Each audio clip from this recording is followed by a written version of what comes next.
Bismillahirrahmanirrahim. Assalamualaikum warahmatullahi wabarakatuh.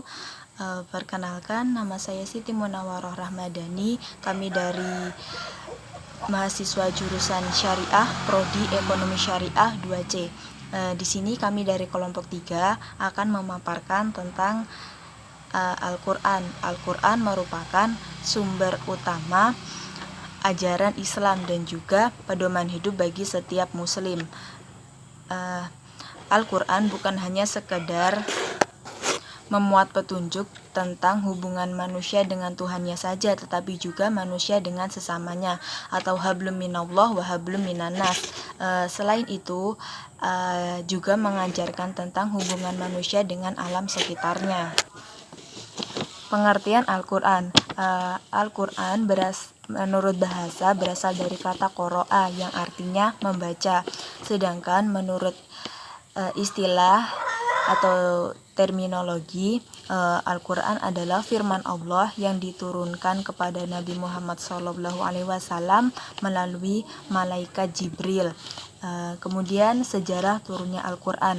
Al-Quran diturunkan oleh Allah Subhanahu wa Ta'ala kepada Nabi Muhammad SAW melalui malaikat Jibril. Al-Quran pertama kali diturunkan di Gua Hiro pada malam Jumat tanggal 17 Ramadan.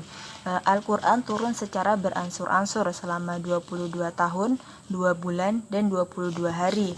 Malam pertama diturunkannya Al-Quran disebut juga sebagai malam Lailatul Qadar.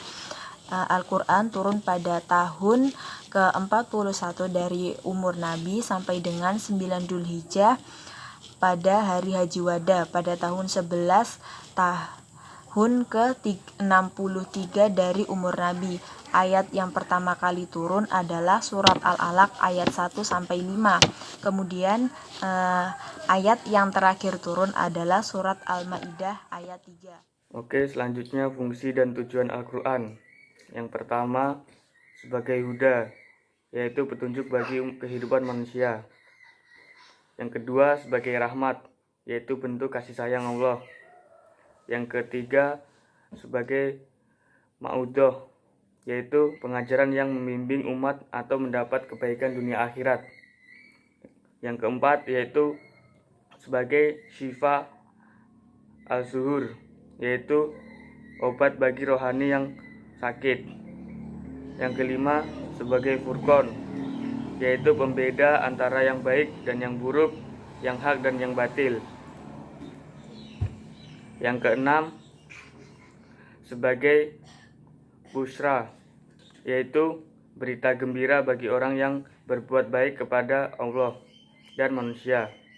Yang ketujuh, yaitu tibyan atau makbin, yaitu penjelasan atas sesuatu yang disampaikan Allah.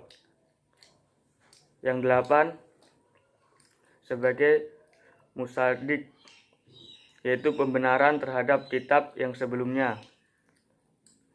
9, sebagai nur, yaitu penerang kehidupan manusia. Yang 10, sebagai tafsil atau balik, yaitu memberikan penjelasan secara rinci sehingga.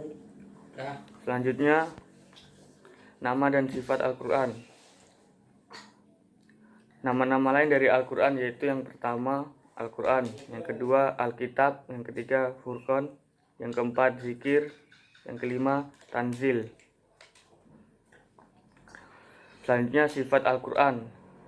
Yang pertama Nur atau cahaya, yang kedua Huda atau petunjuk, yang ketiga Syifa atau obat, yang keempat Rahmat atau rahmat, yang kelima Mau'idah atau nasihat, yang keenam Mu'bin atau menerangkan, yang ketujuh Mubarik atau yang diberkati, 8 Busyira atau kabar gembira, yang ke-9 Aziz atau yang mulia, yang ke-10 Majid atau yang dihormati.